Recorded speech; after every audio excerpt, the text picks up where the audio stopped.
Hi, it's been a while. Did you miss me? My bangs are what they are, so I can never get them to lay the way they do at the hairdresser, and I will be holding my microphone because everybody says I am just too quiet, and it sounds fine to me, so I'm just gonna do this. Sorry this channel hasn't been updated in about 2 years. Guess who has ADHD, in case you couldn't tell. Happy Pride Month, also, yeah. So this video won't have, like, good edits, but that's fine. It's not like YouTube is a visual medium. So if this is your first time meeting me, hi, I'm Elle, and I would like to start regularly making videos again. Most of my time is spent writing, but if you are a subscriber of this, you've probably seen that I have an incomplete series on how the Belchers from Bob's Burgers are all neurodivergent, and if you haven't seen that, please watch it after this. Please don't go. Please stay, please. So you all know that I love Bob's Burgers, and that's still true. I loved the movie too, and I did go see it in theaters. I think it was really well done, and the music was really good. There's no way I was gonna miss it. It did make me cry because, according to my friend, everything makes me cry. But some of us are just more sensitive, I guess. So Bob's Burgers is often described as like a comfort show or wholesome, a lot like Bouchard's other often forgotten show, Home Movies. I don't know a lot of people who have heard of it, but everybody I know who has, like, loves it. Check that out later. So back to Bob's Burgers. It's great to see how much the Belchers love each other. The humor isn't built on being mean or degradation. When a character is mean or bad in some way, they do feel bad about it. Try to rectify that, and it adds a very realistic human quality to what is not completely a realistic show because it's a show. The network apparently even had concerns early on that it was like they were too nice to each other, but I'm really glad that it didn't go on like a Simpsons route. And beyond that, the show has a lot of queer representation, which is the topic for today, and the reason that I spent 3 hours on this, which I think looks good. Probably spent too long on it. I like it. I feel like a very special beetle. Within the family, we know that Bob is bi. There's theories that Jean is either a trans woman or gender fluid, that Tina is polyamorous. I've even seen some theories that Louise is asexual. In Turkey in a Can, we actually do get a whole sequence of Bob and a deli worker flirting. Bob has to keep replacing the turkeys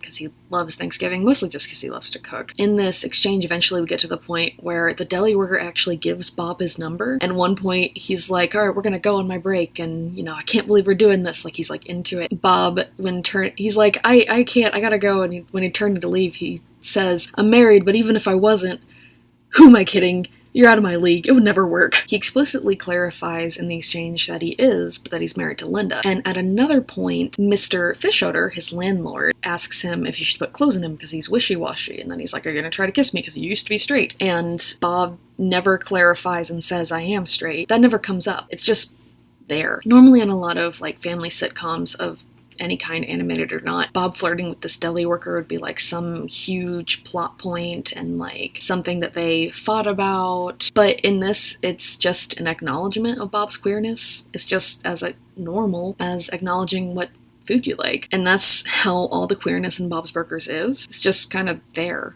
Just like queer people just are people who exist. Not good or bad by default, just there. Regarding Jean, there are several times when Jean refers to himself as a woman explicitly. I just did a little burp. Jean would have appreciated that. One of the most notable is when he runs a girls' singing group in the family basement after Louise opens a casino, because of course she does. And the girls in the girl group leave, and also one of them has the best name ever, and that's Dottie Minerva. I love that name. But anyway, Jean decides he's going to be a girl group all by himself when Bob comes home and, like, asks, because they've been at the ER because Bob cut, yeah, they keep calling it the finger crotch, but I feel like there's got to be a better name for, like, I guess, like, your fingers or the legs. Jean just says, I'm just a girl with a dream who got tired of hearing the word no. And Bob initially is like, no. But he doesn't press it. He just kind of shrugs and goes, alright, whatever works for you, Jean. And Linda is, like, completely on board. And the headcanon that Jean is gender fluid actually picked up so much steam that the show's creator, Bouchard, confirmed it. Moving on to Tina and Louise, the idea that Tina is polyamorous and that Louise is asexual are more fringe theories, but they are headcanons that I've seen floating around. I think that they could both be possible, particularly with Tina. There is something about being 13 and just liking people all the time. I know that I definitely experienced that. But it's more than that, really. Specifically in the episode 2 for Tina, Tina explicitly says that she can't choose between the two boys who are fighting over her, so she asks to date both of them at once. And they're like, no. And later in the Frond Files, the Frond Files.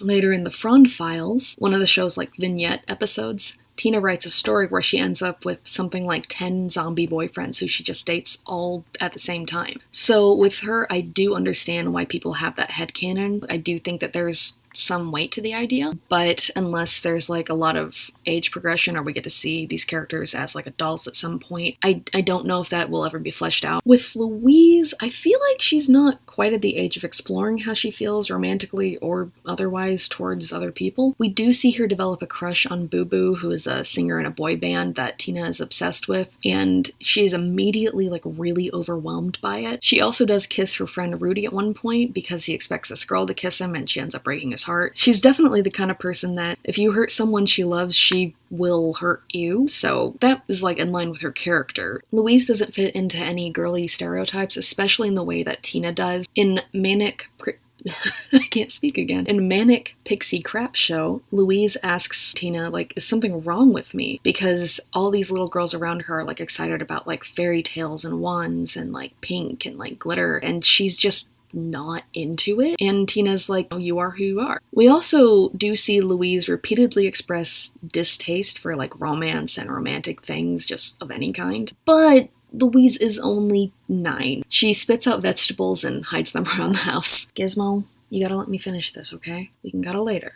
You guys can't see it, but my cat, because I'm recording on the floor of my bedroom, keeps coming up on like the side of my bed and keeps trying to like nuzzle my laptop shut. He's a sweetheart, but he's a very needy cat.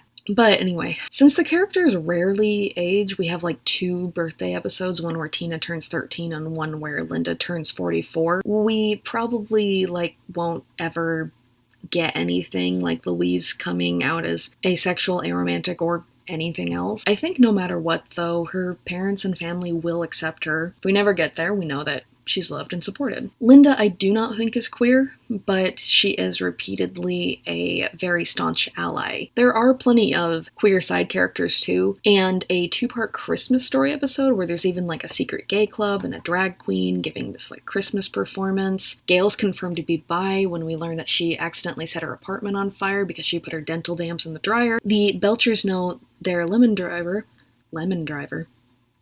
that's not a thing. Limo driver, Nat, loves lizards and is a lesbian. Louise's friend and sometimes stalker Millie is kind of theorized to be like a baby gay who doesn't really understand that part of herself, and like that's kind of a headcanon about her, and the same is headcanon about Zeke because of his friendship with Jimmy Jr. I feel like I can't talk about the good without talking about where Bob's Burgers has fallen short. And that isn't to say that the good is not important or doesn't matter. I just feel like I can't leave out the other stuff. I can't really talk about all of this without also talking about the episode Sheesh, Cab Bob, in which Bob takes a second job to pay for Tina's 13th birthday party, which aired in 2011. Basically, he takes a job for Mr. Fischoeder being a cab driver at night. While driving one night, Bob picks up 3 sex workers, and they all get in the car, and one of them says, "Most cabbies are too British to pick us up." And Bob responds with, "And that's because you are," and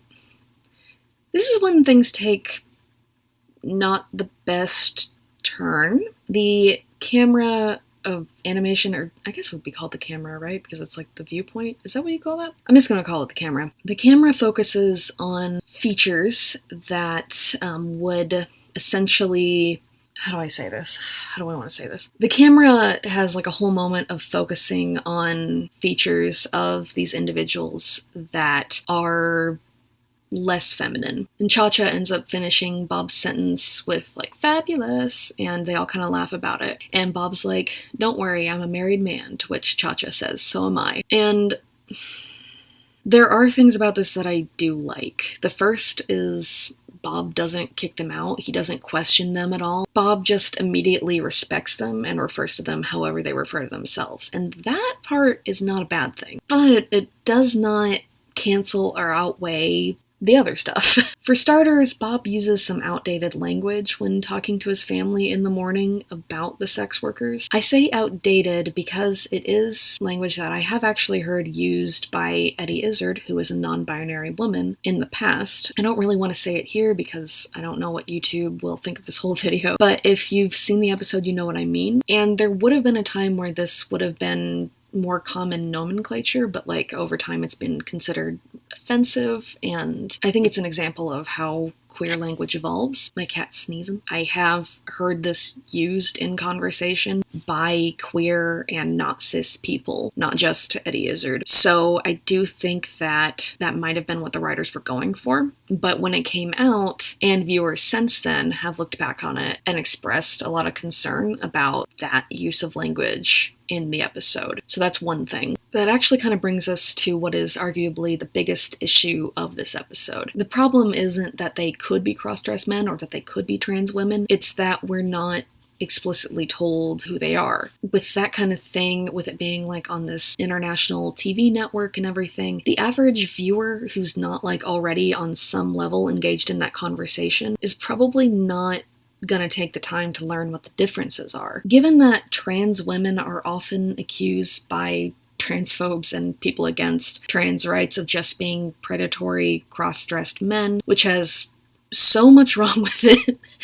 I could spend all day unpacking that. The ambiguity of gender versus presentation here reinforced for many viewers that Bob's Burgers was not a trans-friendly show. I think I just wish that the writers at the time knew what they were going for. Like, was the point that Bob was accepting of queer people? Like, we see that across the series, but this was the first time really explicitly in this show that that was introduced. Was it that he accepts trans women? Again, not a bad thing, but we're not explicitly told. And not making it clear, especially in this case, it leaves a bad taste in my mouth. And I know for a lot of people, after they saw this show, they like this episode, they just wrote it off completely. And I can understand that. Like, if they're seen by the viewer as trans women who do continuously refer to themselves as men, it's seen as reinforcing negative transphobic stereotypes that are used against trans women and that we are currently seeing used against trans people to push back on rights to like things like healthcare and basic human dignity, the bathroom. That's a problem. And if they're seen by the viewer as cross-dressed men, it's not great because a lot of the jokes that are made by and about these characters are dependent on negative stereotypes. If you're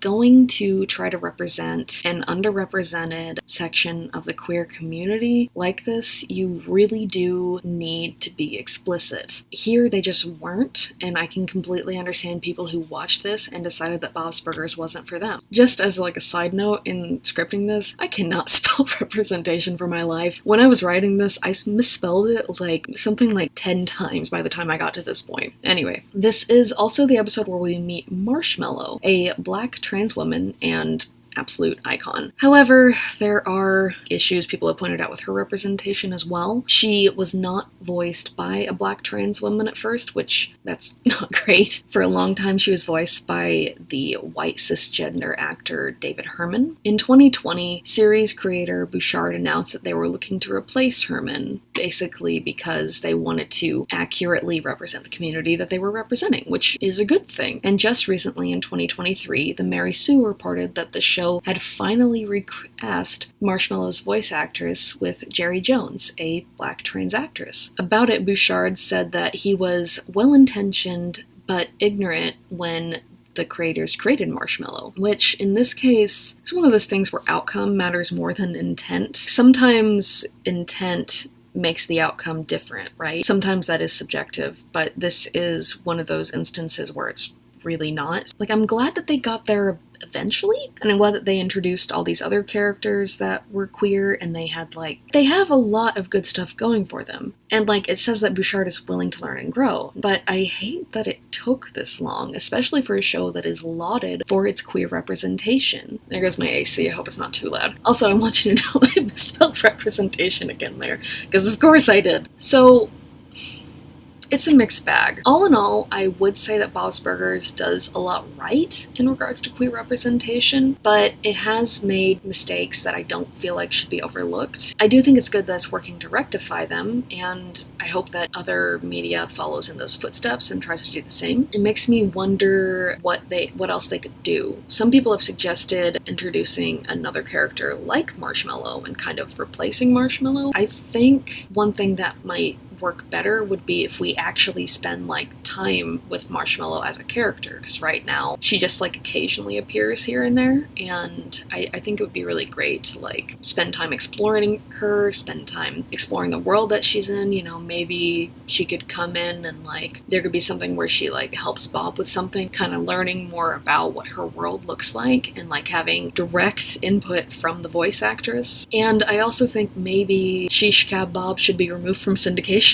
It's just one of those things where it's like, you do all these good things, but I'm not saying the good things don't matter, but I feel like I just can't ignore the otother parts. So yeah, Bob's Burgers and queerness. Anyway, yeah, happy Pride Month. Thank you for stopping by and checking me out. My Patreon is active this month, so check that out if you want to support me directly. You can also like share and like this video. Comment below who your favorite member of the Belcher family is. For me, it is definitely Louise. You can subscribe. You can help me make things like this, what I do for a living, which would be an absolute miracle, actually, and I would be thankful for the rest of my life. I hope that everybody celebrating Pride Month is staying safe out there. Someday I'll make more videos on Bob's Burgers. If there is interest, like, please let me know. Or if you just want to see more things like this, like, I definitely have some video ideas. Thought about just showing people my TikTok For You page, because it is, They must be free to sin.